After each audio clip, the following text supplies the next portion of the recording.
Bueno, y ahora sí vamos a hablar de este trabajo realizado por el Laboratorio de Políticas Públicas sobre la inseguridad ciudadana en la región y sobre todo en la Argentina. Estamos en comunicación con Sofía Mercader, quien es una de las investigadoras de este estudio. Muchas gracias por atendernos, Sofía. María Julia te saluda. ¿Cómo te va? Bien, muy bien, ¿qué tal? Bien, muy bien. Bueno, Sofía, hay varias conclusiones, ¿no? Hay una, por un lado, que ahora está en la tapa en infobae.com, que tiene que ver con la enorme cantidad de robos que se han registrado en la Argentina. Si vamos a hablar de la parte de estadísticas puramente, que es lo primero que hacen ustedes con el estudio para tener un panorama, un diagnóstico de qué es lo que está sucediendo en la región. ¿Qué pasa con la Argentina y con los países de la región en ese sentido, en robos, para empezar?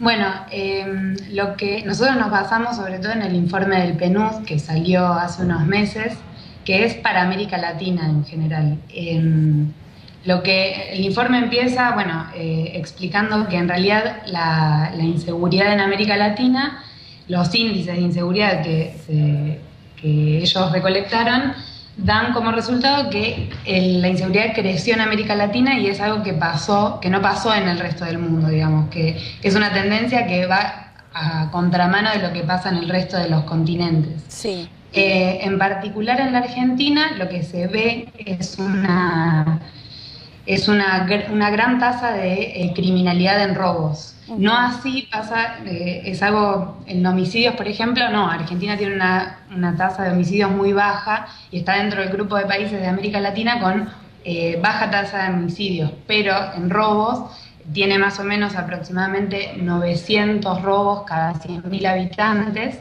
en el periodo entre 2005 y 2011 y es la tasa más alta de los países consultados de América Latina. O sea que es una de las más altas en cuanto a robos claro, violentos también. En los últimos 6 años se ha registrado esa alza básicamente y está entre las más bajas en cuanto a homicidios.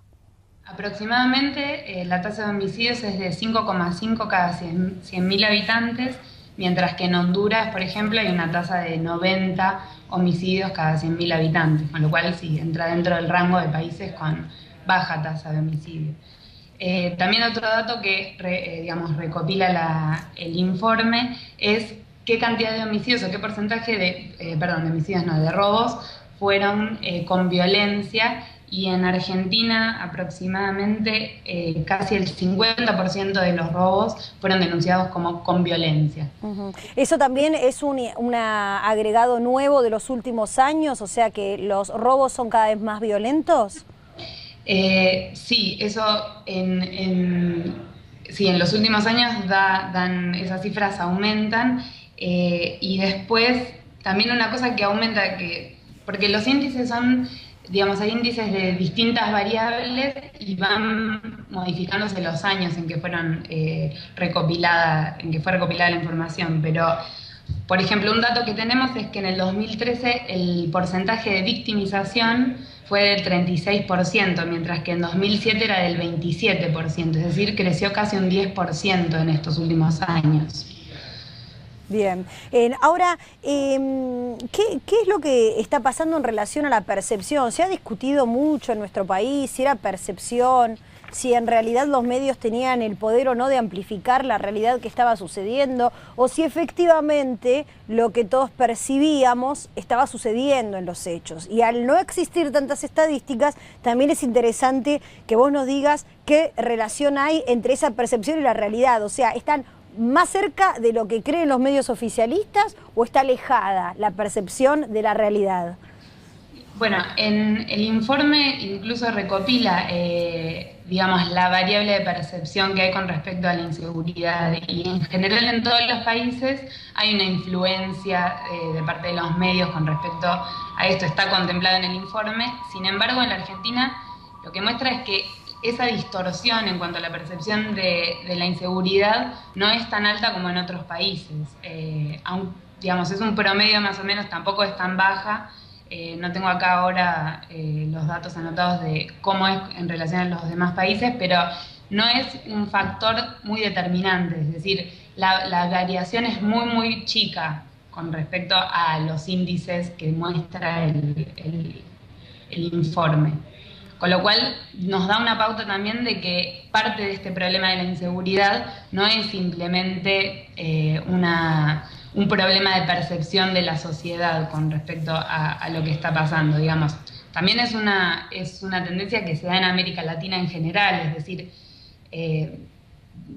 hay una tendencia también a percibir este problema de la inseguridad como que también es un fenómeno local, y no, es realmente América Latina entera tiene que enfrentar este problema que realmente no se da de la misma manera en otras partes del mundo y que en los últimos 10 años se ha agravado.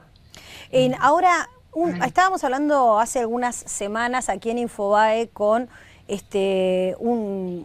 otro analista que había hecho también un trabajo muy interesante sobre este tema, y nos decía que era muy curioso, sobre este tema no, sino sobre el tema de quienes ya estaban presos, quienes ya estaban esperando una condena en un proceso judicial por un crimen cometido. Y nos decía la curiosidad de que había muchas de esas personas que se habían dedicado a robar, habían tenido trabajos en los últimos años, ¿no?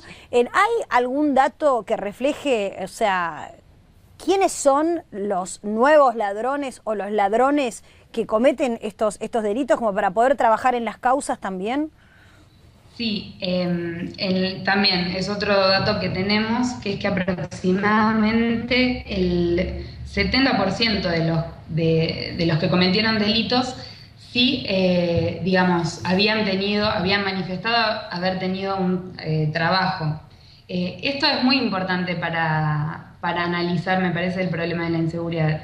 En primer lugar porque, bueno, es lo que el informe denomina delito aspiracional, es decir, sí, se está dando una nueva forma de delito que no tiene tanto que ver con, digamos, la con falta el hambre de o las necesidades básicas insatisfechas, sino con esa aspiración de ser otra cosa que no te lo permite, el ladrón cree que no se lo permite, digamos, el sistema legal. Exacto, y hay algo que es un fenómeno interesante, que es en América Latina y en la Argentina también en estos últimos años se dio un crecimiento económico y una mejora de determinadas variables, como en las variables de desigualdad y de pobreza, pero sin embargo el delito aumentó, y esto nos da la pauta de que hay un problema con la precariedad laboral en primer lugar, y después con que son sociedades que están basadas, al menos en los últimos 10 años, con un incremento importante del consumo, y eso es algo que influye en las decisiones, o al menos se piensa que influye en las decisiones que llevan a cabo las personas como para terminar cometiendo un delito. Claro, porque es como mostrar el dulce de todo lo que podrías tener por todos los incentivos y subsidios al consumo, pero no dar las herramientas como para que tu trabajo te permita consumir, y también además como modelo de sociedad, digo, ¿no? ¿Qué significa el consumo, qué significa el ahorro y qué significa progresar, ¿no? Claro. Que eso también es otra cosa todavía más profunda que me parece que está pendiente, que quedó pendiente de esta última década. Ahora, otro tema que ustedes trabajaron es cuáles son las políticas públicas que se podrían proponer o abordar o actuar, hacer, instrumentar para combatir el crecimiento de la criminalidad en nuestro país. En ese sentido, ¿cuáles son las cosas que proponen? ¿Alguna que me quieras sugerir o que me quieras contar? Bueno, nosotros también decimos en el informe que, digamos, el problema de la inseguridad, quizás es una obviedad decirlo, pero es muy complejo, tiene muchas dimensiones que tienen que ver en parte con esta precariedad laboral, con cómo se da el desarrollo en los países latinoamericanos en los últimos 10 años, el desarrollo económico de determinadas variables, con lo cual no tenemos una fórmula, digamos, mágica para este problema, pero sí tiene que ver con combatir la inseguridad en varias, digamos, desde varios lugares. Sí, aspectos.